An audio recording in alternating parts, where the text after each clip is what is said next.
What's up, y'all? You already know what time it is. Go ahead and smash that like button, hit subscribe, and buckle up because today's update? Oh, yeah. It's about none other than Tiffany Henyard. You've been asking where she's at? Why she's so quiet? Let's talk about it, that she's gone ghost. No live streams. No all-caps Facebook rants. No surprise press conferences where she talks in circles. Nothing. Like she vanished off the face of the earth. And don't get it twisted. This isn't some peaceful break. This is damage control. Maybe, and that's a big maybe, one of her bargain bin lawyers finally pulled her aside and said, "Sis, shut up. For real." Maybe someone finally told her this isn't just Facebook drama anymore. These are real courtrooms. Real stakes. But let's be honest, I doubt it. She hasn't had a reality check yet. In her head, this is still a PR thing. A headline she can outwait. She thinks if she logs off long enough, the heat will die down. That people will forget. That this is just another storm she can silence her way through. But that's not how this ends. Because Tiffany doesn't have just one problem. She's got lawsuits flying at her from every direction. Citizens, business owners, watchdog groups, former staff, entire agencies.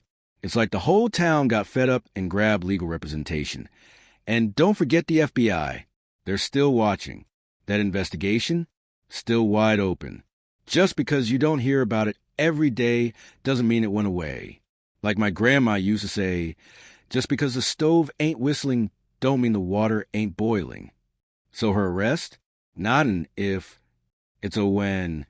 We're all just sitting here, popcorn ready, waiting for the moment that other shoe drops. Let's break it down. Because legally, her rap sheet's getting longer than a C receipt. Case number 1, TAC Group Investments versus Tiffany Henyard. This one's local. Personal. The TAC Group is tied to the folks who own St. Patrick's liquor store, black-owned. Tiffany blocked their liquor license. Flat out refused. No valid reason. Just straight-up political pettiness. They had to sue her, and the court had to force her to prove it. Think about that. A mayor trying to shut down a legit business in her own community and getting dragged into court just to do the right thing.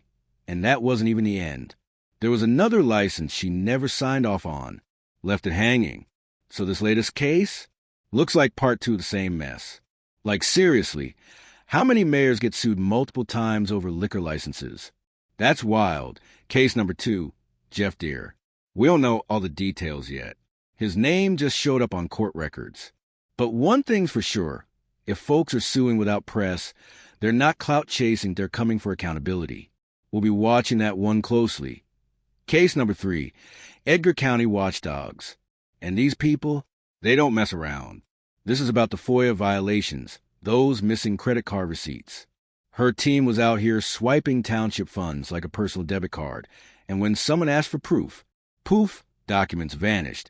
She blamed trustees, claimed she had nothing to do with it, tried to brush it off like spilled coffee. But the judge wasn't playing. Ordered her to explain in detail what she did to find those records. Her attorney, some guy named Brimley or Bramble or whatever, filed a joke of an affidavit. Said, yeah, she looked, didn't find anything. And the court tossed it out. Not good enough, not legal, not acceptable. And then came the fine.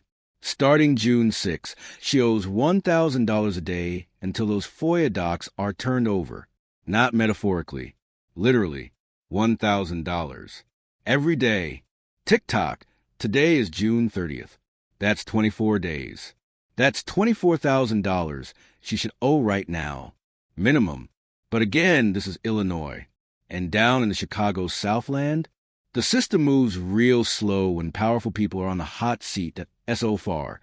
No word that she's paid a cent. They're letting her slide. While any regular person would have been cuffed, fined, or broke by now, let's move on. Case number 4, David Duvall. Another lawsuit. Another name added to the pile. We don't have the full details yet. But again, this is about volume. We're not talking about 1 or 2 angry residents. This is a pattern. A long one. A trail of complaints that's growing by the week. .1 lawsuit. That's a red flag. 5 or more. That's a full-on crisis. And the next case? might just be the worst one yet. This one's personal, because Tiffany Henyard interfered with the firefighter pension fund and medical coverage. Read that again. Pension and medical coverage. We're talking about firefighters, first responders, the people who show up to your worst day and try to save it, the ones running into burning buildings, the ones patching people up at the scene of accidents. And they went to the doctor, only to hear, "Sorry, your insurance isn't active." Because of her. Not a glitch, not a system error, a deliberate act of mismanagement. That's not politics. That's not a simple mistake. That's real harm. That's disrespect. That's betrayal of public trust. And that's why we don't sugarcoat it. That's why people go hard when they speak on Tiffany Henyard. She didn't just mishandle paperwork. She risked lives, livelihoods, and health benefits for the people who protect us every day. And she still had the nerve to smile for the cameras like she's some kind of hometown icon. Let's be clear. Tiffany Henyard isn't misunderstood. She's not the victim of a smear campaign. She is the problem, and that problem is finally catching up with her. So stay tuned, because if you think the story is over, you're mistaken. We're still in the messy middle chapters. And that ending? It's coming. Fast. With handcuffs. Now, let's talk about the firefighters, those men and women who wake up ready to charge into danger while the rest of us seek safety. They don't take long lunches or hide in air-conditioned offices. They run into burning buildings, pull people from wreckage, handle chemical explosions, and risk collapsing structures. They know each shift could be their last, but they show up anyway. So picture this. After 20 years of service, one of them walks into a doctor's office, only to be told their insurance is no longer valid. Why? Because Tiffany Henyard tampered with their retirement and medical benefits. She didn't just mismanage their future, she violated it.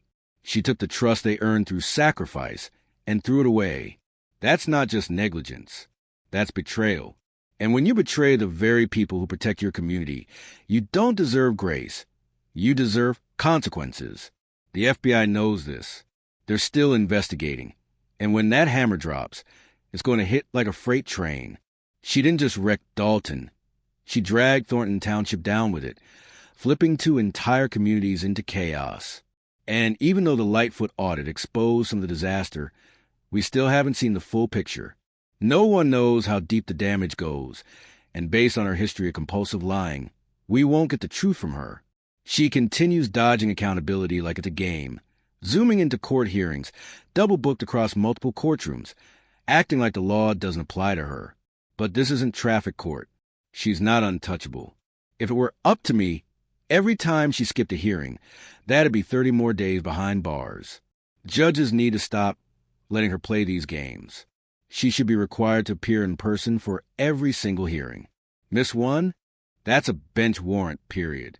She can try to vanish or outweight the backlash, but we're not forgetting what she did. Not to the firefighters. Not to Dalton. Not to Thornton Township. I'll be right here when the accountability finally catches up, because justice is coming, and I plan to witness every second of it.